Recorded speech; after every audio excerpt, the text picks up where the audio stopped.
They did not enslave. They did not occupy. They eradicated. Orbital platforms turned defensive fire inward, hacked by human code. Zaire warlords fled into underground tunnels, only to find Terran soldiers already waiting for them. And above it all, the Earth fleet hung like an iron crown, its weapons carving the planet into scars that would last millennia. At last, Lord Kersh himself was dragged before the ruins of his throne. His scales cracked, his maw trembling as he rasped.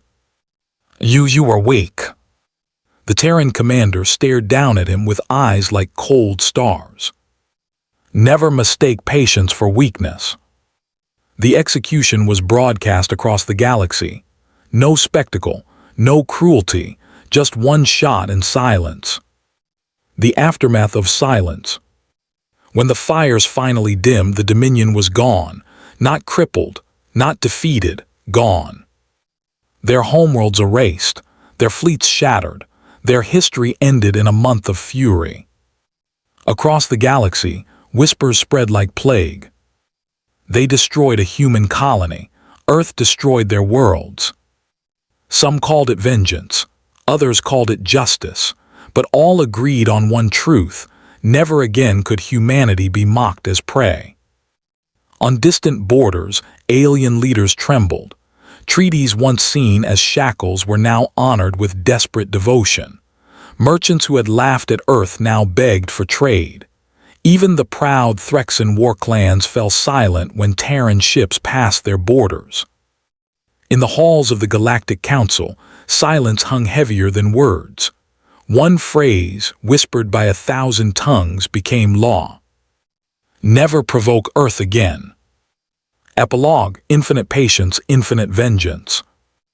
The galaxy learned that night what New Carthage had already known. Humanity's kindness has limits, but their vengeance has none. They will build, they will dream, they will expand.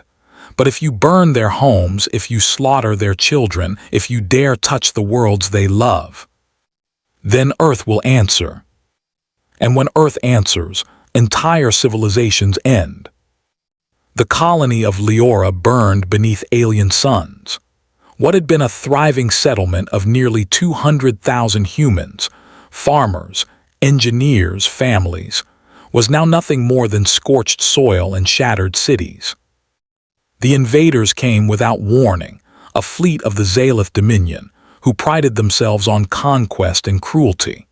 Their ships cut through the colony's orbital defenses like knives through paper. Civilian evacuation vessels were hunted for sport. Those who surrendered were gathered in the central plaza and executed before towering banners of the Zalith crest, their bodies left in heaps as a warning. The alien commander, Grand Strategist Valor, watched from orbit, his voice a hiss over comms as he broadcast to every surviving human within range. "Your Earth is weak. Your kind breeds across the stars like vermin, but vermin burn. Remember the name of your executioners, the Dominion of Zalith. No aid will come. Your homeworld hides behind treaties and soft words. You are abandoned." And then, with cold efficiency, they glassed the colony. A world once alive with laughter was reduced to silence and smoke. The Zalith thought it ended there. The feast of arrogance. The victors celebrated. Across the Dominion's networks, news feeds blared images of human corpses and burning cities, a spectacle designed to inspire awe and fear. In their capital, the aristocrats raised glasses of spiced liquor, praising the cleansing of Terran infestation. "They will not respond," Valor declared in the Dominion's War Council. "The humans cling to their fragile alliances. They fear escalation. Earth will condemn us with words and words alone." The council laughed, their voices echoing across vaulted halls. To them, humans were an upstart species, tolerated in the galactic stage only because of trade and treaties. A minor power, a soft power, a people who spoke of peace while hiding behind their stars. And so, the Dominion grew bold. They prepared for more strikes, speaking openly of carving human colonies from the edges of space. They mocked Earth as cowards who hid behind diplomacy. In taverns and marketplaces, alien civilians laughed at the broadcasted footage of humans begging for mercy. The message was clear: Terrans were prey. But arrogance is the herald of downfall. The silence before the storm. The galaxy waited for Earth's answer. Days passed, then weeks. And in that silence, the Dominion grew even more certain. Some powers whispered warnings, urging restraint, but the Zaelith dismissed them. Humanity would do nothing. Humanity always did nothing. Until the silence broke. It began with comms intercepts. Entire Dominion fleets patrolling near the border stopped transmitting. Outposts reported strange sensor echoes, mass shadows of enormous vessels moving in perfect formation, yet invisible to long-range scans. Then the outposts themselves went dark. A transmission, raw and simple, spread across Dominion space. The voice was human, cold and calm. Liara was under our protection. You destroyed what was ours. For that, we will erase what is yours. Earth does not forgive. And then the fleets appeared. The dreadnoughts awaken. From hidden shipyards and dark stations long forgotten, humanity's war machine stirred. These were not the fragile frigates the galaxy had grown accustomed to seeing at diplomatic patrols. These were relics and leviathans, Terran dreadnoughts, carriers the size of cities, fleets bred for extinction wars. They emerged from folded space like titans rising from a sea. Hulls black as obsidian, bristling with weapons whose names were whispered in legend. Stellar lances, singularity warheads, rail batteries that could split moons. The Zaelith fleet scrambled, but panic spread faster than orders. Their admirals had never seen vessels that could blot out the stars, formations so vast they distorted gravity wells. One by one, human fleets fanned out across Dominion sectors. Their orders were simple. No negotiations, no mercy. Fire from the heavens. The first Dominion world to fall was Dravith Prime, a military hub bristling with orbital defenses. The humans did not maneuver around them. They burned straight through. Planetary shields collapsed under bombardment that turned the sky into fire. Orbital rings shattered, raining molten debris upon cities. The humans spoke only once before annihilation. For Liara. And then silence followed, broken only by the screams of a dying world. Word spread like wildfire. Entire Dominion fleets tried to rally, but human strategy was merciless. They struck supply lines, destroyed shipyards, crippled communications.